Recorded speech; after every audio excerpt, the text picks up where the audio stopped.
Click those tongs. Welcome to Rockin da Grill, boys and girls.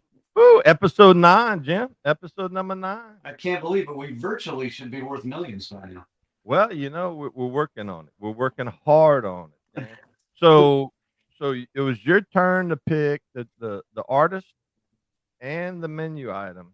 And when you told me who it was, I was like, is that rock and roll? And you picked the tubes, and you picked the menu item as Gator Bites, which I'm all about that. You know me, bruh. There you go. But the tubes, I was like, I even texted you. I'm like, is that rock and roll? I mean, I remember the 80s, you know, Don't Fall in Love, you know. Yeah, well, they have a whole beauty. Very sordid history. And it was funny the last show when you said, well, what are we going to talk about next time? And I just looked at my own video screen, and I'm always seeing that behind me every week. So, you're right. I never caught that. I said, we'll go with the tubes. So, I mean, so when I texted you and you told me, go check out their 70s music, and you gave me a couple of songs to go check out. Tell me all about that, bro, because look, you blew my mind. I never knew that band existed. It's a crazy thing. So they were very theatrical, performance art. So I'm very into these bands, you know, Kiss, Alice Cooper, the Tubes, bands that do these things. Fee Waybill, the lead singer, does different characters, different outfits throughout the show. They're originally from Phoenix, Arizona, moved to San Francisco, and they were actually pretty big overseas in the UK for a long time. And they actually were signed with EMI, and early 80s came around when record labels started taking over and MTV was the thing. And basically they were told, you need a hit or we're done. There's the door. Yeah. EMI dropped them. They actually got picked up by Capitol Records, and they brought on David Foster, who has produced arguably more Grammy hits than anyone out there. I mean, he's right up there with Quincy Jones and some of these names as far as the amount of awards. Wow. And so they brought him in, and he was, in the 80s, his big sort of rock band, if you will, was Chicago. Yeah. So he came in and produced 2 albums for him, and immediately they started seeing hits in America. And then ultimately the band imploded, broke up, and now they're back together, still touring. But back in the heyday, it was quite the show to see. Actually, it was my first concert when I was 12 years old. Really? It's in LA. In LA. What venue did they play at? They were playing at Six Flags Magic Mountain theme park out there, which actually they used to do. You know, they used to have some really good shows at Magic Mountain out there. Anyone out in SoCal knows exactly where I'm talking about. Right. And it was like a night or two before Halloween, and perfect Halloween band. And I knew the hit, you know, She's a Beauty was on MTV every 5 seconds. And so I knew the hit. I was like, we talked about in early episodes. I mean, it was all about the timing. MTV made a lot of bands big names. 100%. So they came in, and as a 11 or 12-year-old, I might have even been 11. And at that time, that changed my life. I'm like, okay, this is rock and roll. This is a concert. This is what it should be. And that was the level that I set every other band to. So of course, when I saw Iron Maiden and Kiss, and they were doing these giant shows, I'm like, okay, this is cool. And that's how it used to be. Now, interesting thing about Fee Waybill, the singer, he started as a roadie, just kind of lugging equipment around, and then their singer either was fired or quit or whatever. This is before they even had a record deal. Right. And then Fee started taking over as lead singer and started doing these outfit changes and became a theatrical band. His song, like one of his little characters was Quaalude. Quaalude. You had Quaalude. The Carney Barker, which is probably the most famous in the She's a Beauty video. But yeah, the biker and Don't Touch Me There. I mean, you go back and watch. It's interesting too. As big as their shows were, they never really put out a ton of official concert video stuff. You could find plenty of stuff on YouTube, and I would highly encourage you to check that out because, yeah, they're kind of insane. So interesting side note is Fee Waybill's songwriting partners for a long time, still to this day, are Richard Marx and Steve Richard Lukather. Marx. Richard Marx and him have written a ton of stuff. Come on, Uh, man. Fee co-wrote a lot of his first album. Also, Steve Lukather from Toto. And him, Toto. yeah, Toto. Him and Fee wrote "She's a Beauty," "Talk to You Later," arguably their biggest hits. They also wrote for a lot of other bands. Remember Vixen, the Oh yeah. all-girl, I'm Oh yeah. living on the edge of a Mm-hmm. broken heart. That's Fee Mm-hmm. Waybill. No He wrote way. that. The record labels would go to them and be like, "All right, here's a new band. They need a hit," and they were the hit makers for a little while. Wow, dude. So Well, there I you mean, go. he was on David Letterman. I watched that interview. He's kind of like an obnoxious guy, kind of self-absorbed and cocky and shit, I guess. But that's what it takes to be an entertainer at his level, you know. That's it. Yeah, he the favorite character, from way back in the '70s was Quaalude. He'd come out and sing White Punks on Dope. And his whole thing was he had these like 14-inch, 12-inch, 14-inch platform boots, and he doesn't wear those anymore. He's 70 something now. He'll roll And some ankles, bro. the last time I saw him perform, when he wore the boots, he was walking very carefully. Very carefully and very slowly, I'm sure. Well, Yeah. when he was in that character, they actually this Herbert guy, I guess, was their manager. He lined them up and they opened up Led Zeppelin at some venue, and he was dressed up as that character Quaalude, and he Oh was yeah. throwing cocaine and pills into the audience. It was flour and candy. But I mean, who thinks of stuff It like was. that, man? That's crazy. I mean, some of those early shows so outrageous, and then they've opened for Kiss, Ted Nugent, yeah, Zeppelin. I mean, they've been there, they've done it, but they never quite got to that household name status. Yeah, So it yeah. just, When David Letterman was interviewing him, he said, "Yeah, so how's the tour going?" He goes, "Well, the women's activist group up in Washington State don't like us because that Mondo thing, the uh, uh you know showing sexualizing women in a certain way and stuff like that. yeah, That didn't go over too big, and no, but he's like, I piss off people everywhere. I mean, I'm not even welcome back to Phoenix. My dad disowned me. I'm telling you, those early shows, they would get banned from every city. And now it's like, sign of the times, it's free for all now, no matter where you go, especially, yeah, Washington. I mean, you can do anything there now. Literally Yeah. everything. Yeah. But yeah, man, I'm telling you, that's a heck of a show. If you find any footage on them, there's no real documentary, no concert films officially. They released a few things back in the day. I actually have a VHS copy of a show they did at the Greek Theater in '79, I believe.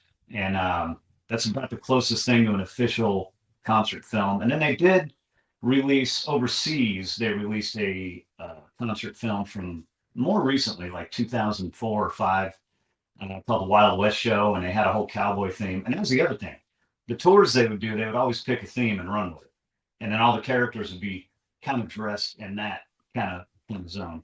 Yeah. I But saw one video. He had cheerleaders up on stage and they were spelling out tubes, and yeah, it was very sexualized. that song is called "Hey Sports Fan," and Yeah.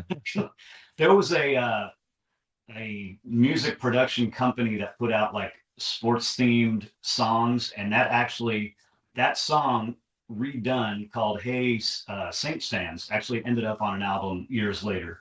It was a whole Saints thing, but Really? redone by somebody else. I got you. Yeah, Well, speaking of redone, I mean, we were talking about that White Punks on Dope. Motley Crue remade that.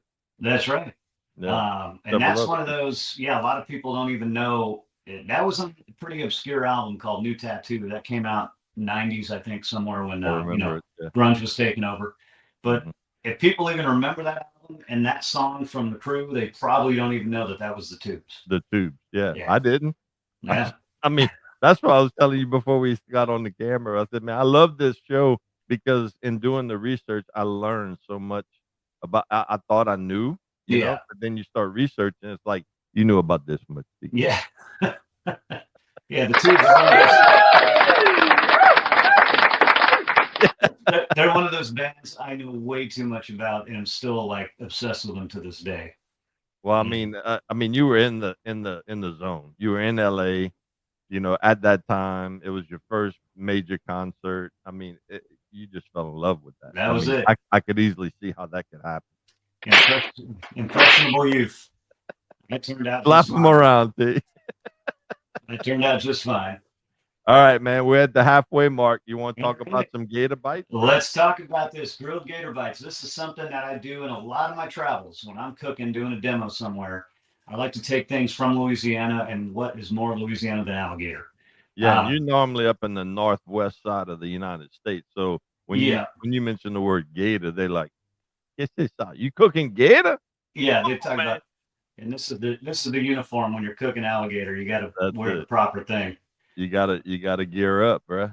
So before I get into the recipe, which is really simple, I'll tell you the conversation every All right. time without fail.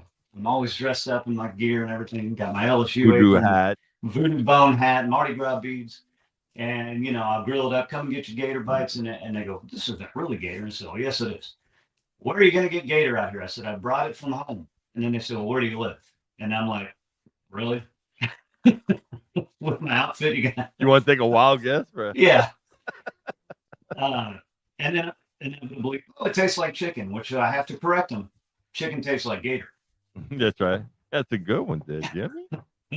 Yeah. So, grilled alligator. Most restaurants, if you get it as an appetizer in a restaurant, they're going to blacken it or deep fry it. That's a quick and easy way to do it. It's still good, but Right. I like it grilled with not even a whole lot of seasoning. But to really get it right, Ziploc bags. You can buy your fillets. Louisiana, you can buy them. They're everywhere. Gator Right. fillets. Right. A lot of restaurant or a lot of stores out here will ship. So look into that if you're in another part of the country. Maybe a Cajun themed restaurant, they might be able to order something for you. CajunGrocer.com. We don't get paid by that, but anything Cajun, They're gonna have it. CajunGrocer.com. They got it.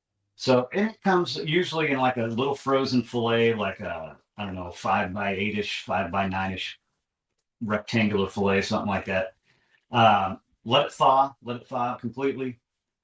Take it out of the packaging, soak it in a Ziploc of half buttermilk, half water, and cut a lemon in half, squeeze that in there, and let that sit at least overnight. 8-10 hours if you can. I usually try to go 12 hours. That's just going to tenderize it because it could be pretty tough, those gator fillets. Mm-hmm. Next day, pull it out of the fridge. I like to use these foil pans. You can set them right in there, makes everything easy. Season both sides. Do we know any seasoning you'd like to use? Well, we could Maybe definitely extra use that Cajun. extra Cajun, and That'll we could that'll work. throw a little hot sauce, some little Gator Mojo on it since we were That'll talking work. about the Gator, bro. There you go. There you go. Um, yeah, there's Tony Sachery's, which is a seasoning, Creole seasoning that I'm finding everywhere now. It used to be kind of readily available in the South. Mhm. Now it's everywhere. That'll work well. Salt and Right. pepper. I mean, anything. Right. Let the seasoning sit. Do each side, 15, 20 minutes. And on a preheated grill, hot, cooking on high. Throw your fillets on there. They might start falling apart a little bit after tenderizing and everything, but they'll still be in pretty good sized chunks usually. Throw them on there after a few minutes when like most protein, it's going to let you know when it's ready to flip. It'll release itself from a well seasoned cooking grate. Right. Flip it over every few minutes, give it a flip, do a temperature check. You want to treat it like poultry. You want to pull it off when it gets that internal temp of 165. And this is where the only really tricky part of this is usually near the end of that cooking process. It finishes up really quick. So keep your eye on that temp. You want to pull it off right at 165 and just let it rest for just a few minutes. Because if it's overdone, it's going to get a little tough and a little chewy. Right. And then what I like to do is then just cut it in bite sizes. And I'll usually toss it in a remoulade sauce. Now that's one of those things. Another thing pretty common in the South is remoulade. Mm-hmm. That I haven't been able to find in a lot of places I go, but you can use a chicken dipping sauce or anything like that. Just basically light tossing that. Set out your toothpick. Set out your foil pan full of gator bites. Fantastic, and it's unique. It's exotic, and people outside of the southern states probably have never had it that way. Right. And Now, that's it. when you call these gator fillets, are we talking about, how big is this fillet and how thick is it?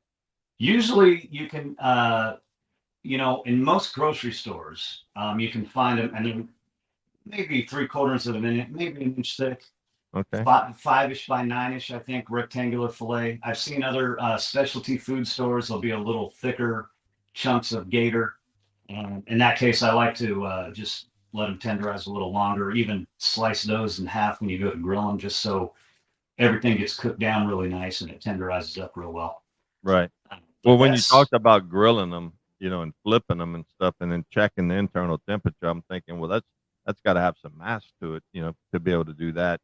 Where, where yeah, where I get mine from, it's a little bag. It's fillets, but it's more like shavings almost, and so if I don't think I could do the ones I got. So if the listeners out there and they find some alligator and it's thinner than like a steak type thing, could they do it a different way? Like, could they do it like in a pan, like a cast iron skillet on the grill, oh and yeah, saute it that way, or maybe even make it into like little shish kebabs?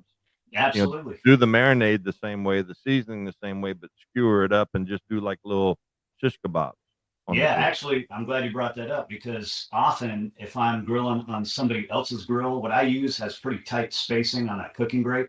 Right, If you've got a grill with wider spacing and you're worried about losing parts of your gator fillet, you could use a griddle insert or even cook it on a flat top, right. which is really nice. Right, if your grill has an accessory, a griddle flat top would be great, or Yep. if you had the griddle, like Yeah. Or blaze put or whatever. something, or Something. put that cast iron pan right on the grill. I like cast Absolutely. iron, dude. I got a whole rack of them, so, different skillets, different, tools for the Yeah. menu items, and it works really good. So, I was just curious because, different places may have different cuts of gator, like, some people have the tail, some people use the from the hind quarter, and they shave it off. I mean, Oh yeah, I guess that's a good thing to bring up is normally what you're going to find is meat from the tail. I guess if you yeah, just go to like even out here, I get asked all the time, well, is it just available anywhere where you are? I said, yeah, you can go to Walmart and it's going to be in the freezer section. right, They, it is everywhere. right.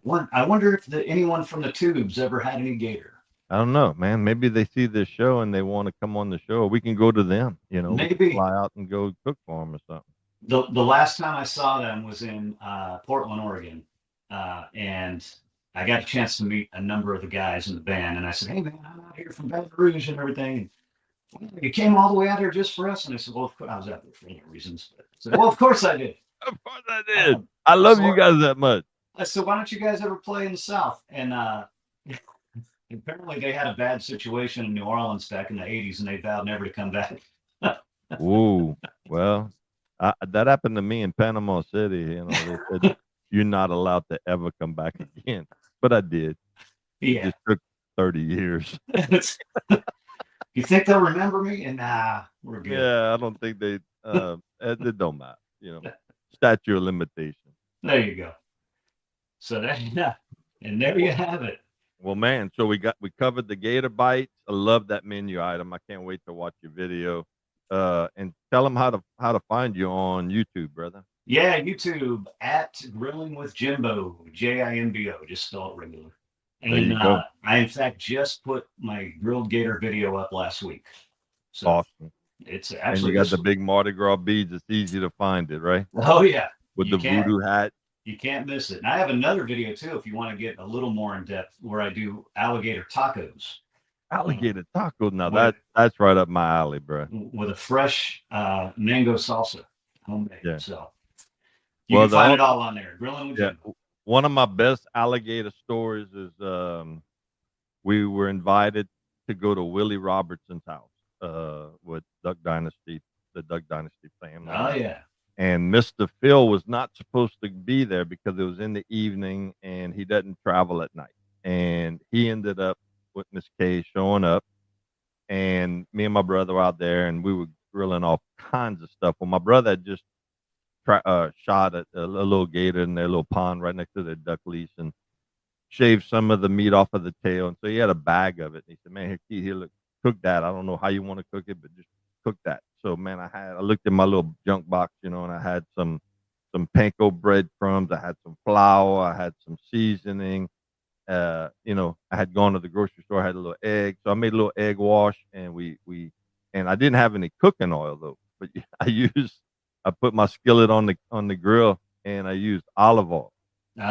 And we made some little fillets. We breaded them in the flour and the panko breadcrumbs, and we deep fat fried them. And so Greg, my brother, went in with all the plate of food, and he passed by Phil, and he bent down and he offered the food, and Phil just reached in there and grabbed a handful and put it in his mouth, and Greg walked off to serve somebody else. He said, "Hey, come back here." So Greg turned around. He said, "What is that?" He didn't even know what he was eating. He goes, "What is that?" He goes, "That's alligator, Mr. Phil." He goes, "That ain't alligator." He said, we cook alligator all the time. This I've never had this before." He said, "No, it's alligator." He goes, "This is the best alligator I've ever had in my life." So I don't know what the deal was. I think it might have been the olive oil.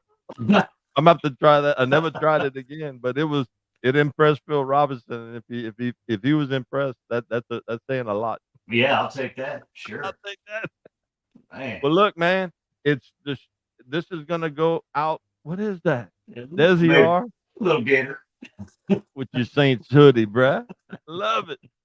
Well, look, this is gonna go out Monday, the week before Christmas. So look, let's give a salute. We got Snoopy right here. Look. Snoop.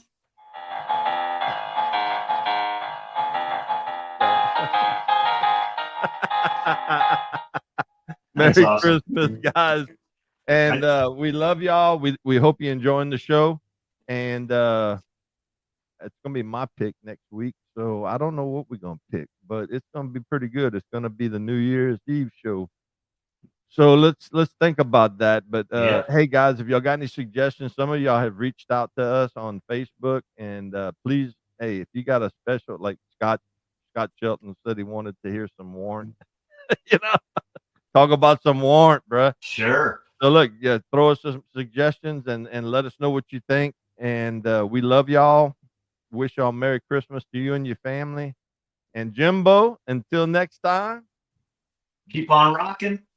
Keep on grilling. You bet you. You guys be cool. Punched out and I'm headed home. The grill is calling and it's time to roam. Classic rock on the menu tonight. Ribeye and shrimp, the perfect bite. Rockin da Grill, been waiting all day. Smoking fire, they say I'm on It's time to rock my mysterious pill. Come and join us, Rockin da Grill. Click those tongs.